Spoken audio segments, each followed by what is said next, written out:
To ještě přijede televize. Jo?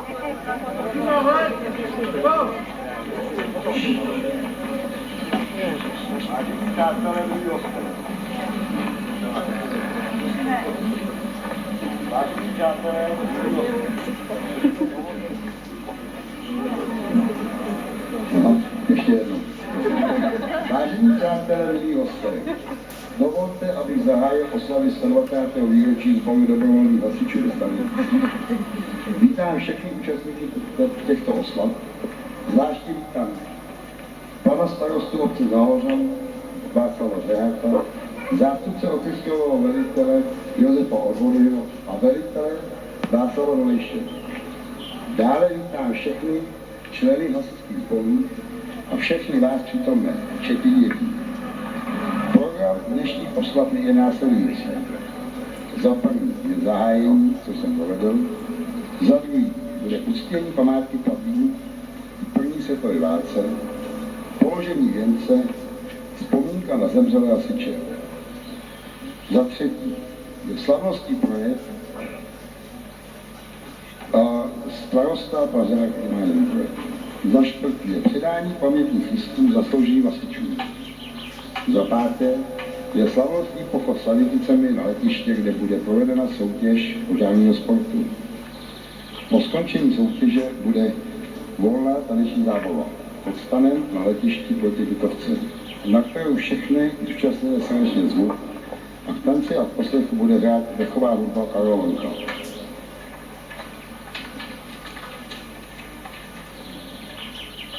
Teďka bych chtěl uctíme památku zesnulých minutou ticha.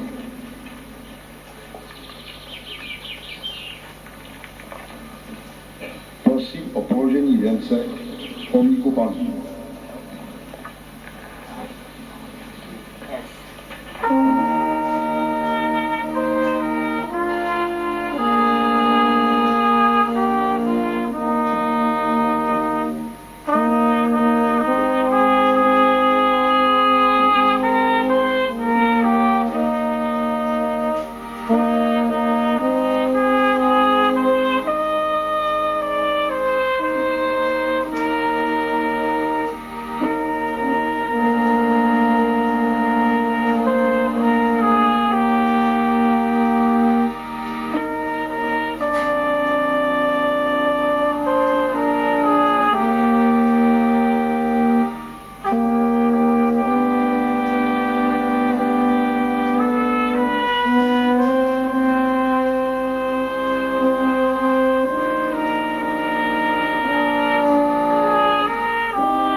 Děkuji.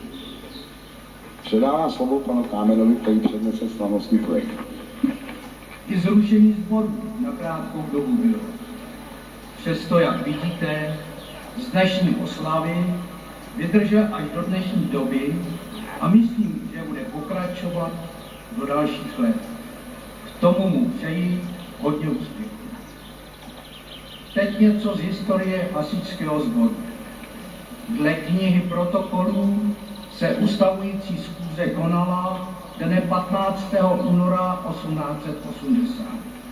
A to z podnětu pana řídícího Jana Pitnera, učitele ve Staněticích, a pochopení pana starosty ve Staněticích Vavřince Kruna.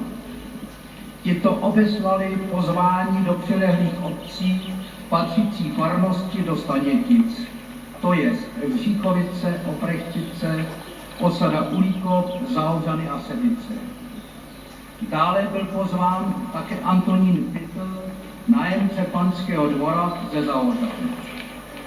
nedostavili se zástupci ze Zalořan a Semic.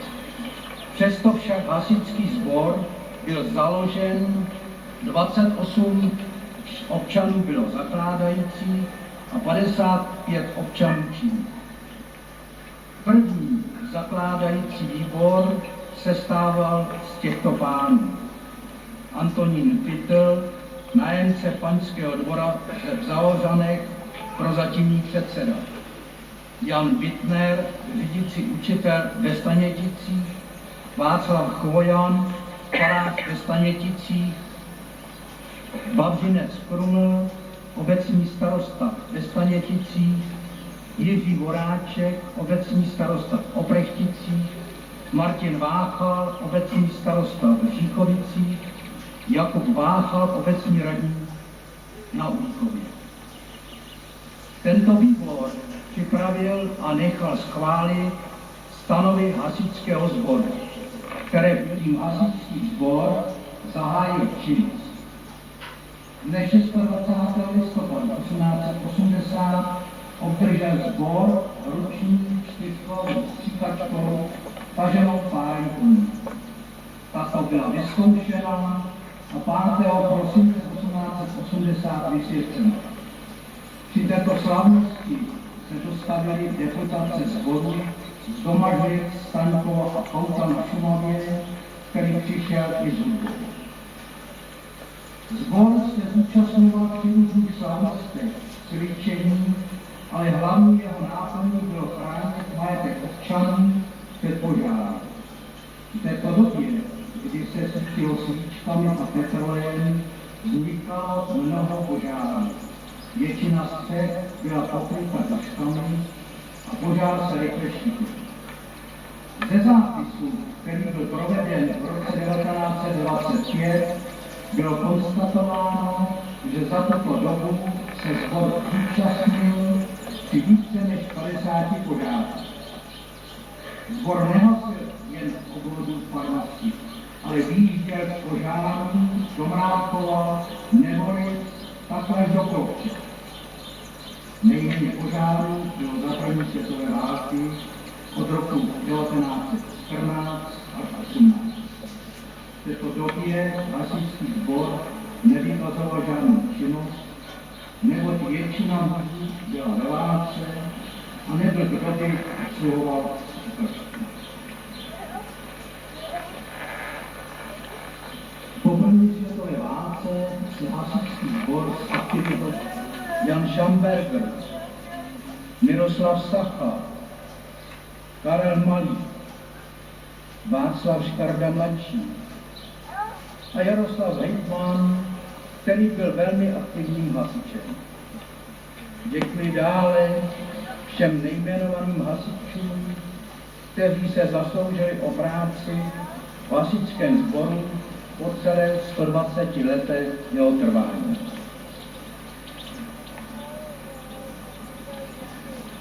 Nakonec mě dovolte,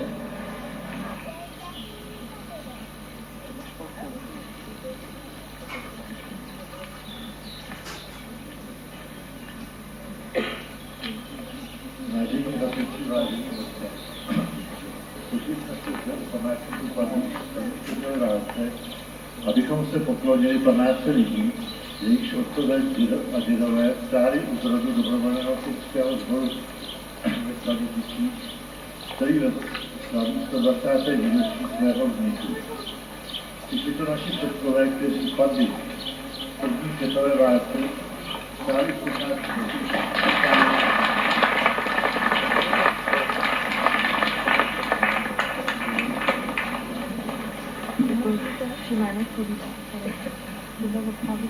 Takže já chci při této příležitosti za obec Zahodany poděkovat Oprechticím za kvalitní reprezentaci našeho okrsku.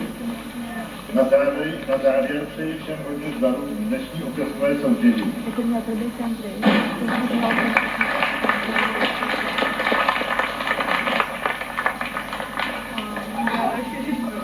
za přednesený projev.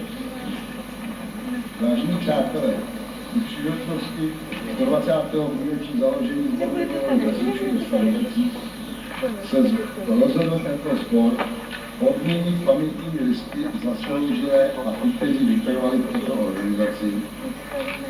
Jsou to tyto členové. Žádám pány, které budu jmenovat, aby předstoupili sem před požární zbrojnici. Pan Pejsar Martin, pan Kuba Václav Jan,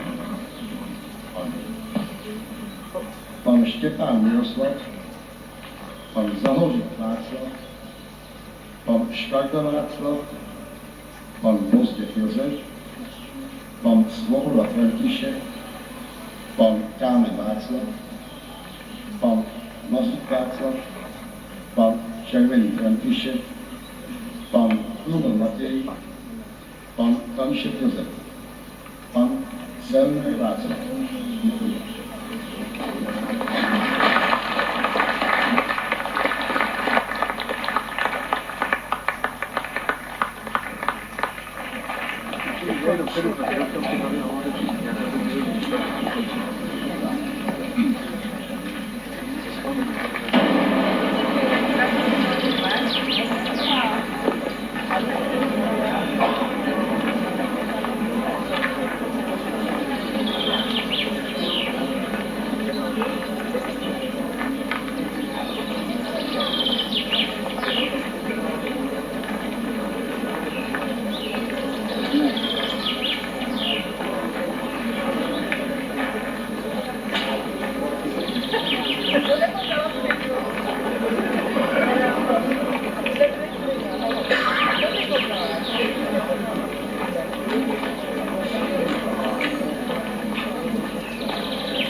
jenom půlku baterky, jo.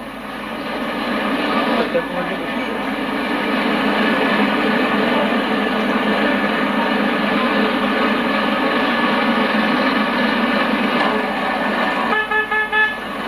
To je ono. Hlavně, aby jim to chytlo.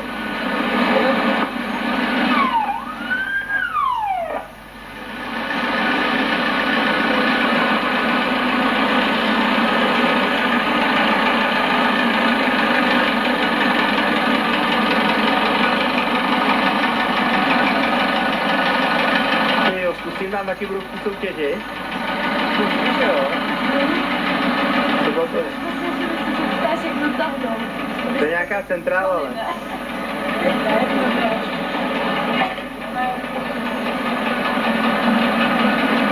A pak mi děláte ukázku s mašinou a začal by zase šumit. No, dobře. Taká teče od voda do... Ano, aby tady byla voda do náha. Oni to ukluzme, tady si úplně dolí. No, Budeme to muset poslat do ptákovin potom.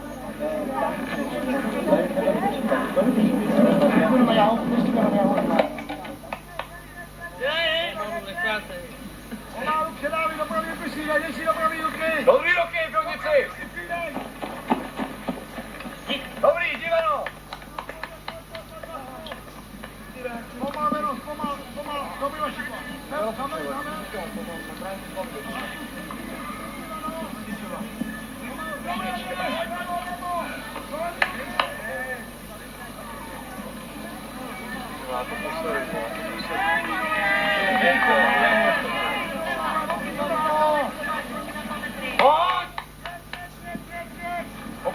Opatrně! To bylo pěkný. Pomalej. Dobrý. Pomalu.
Spaděný. No.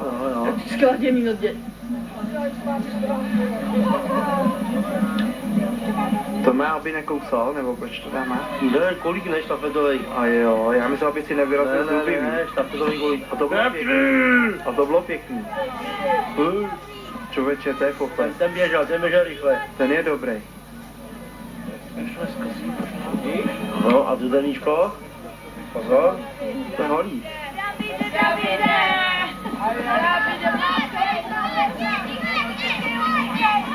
Kubo.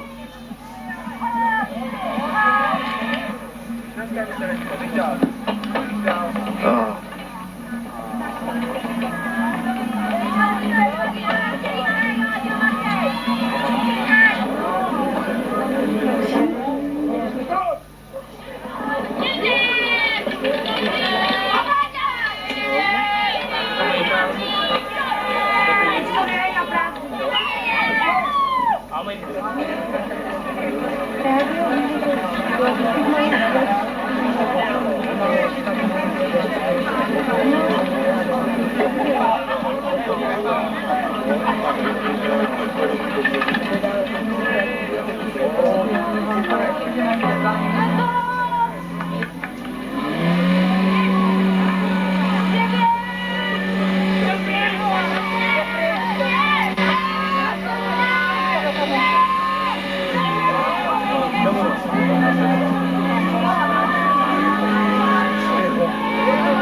Ještě se tam nevykoupal.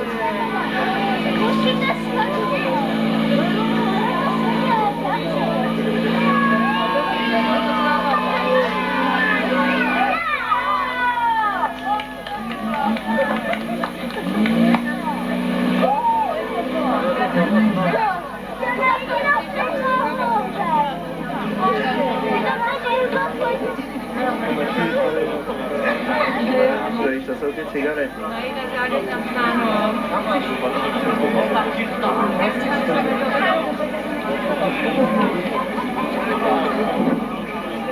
To je reklama na zdravotnictví.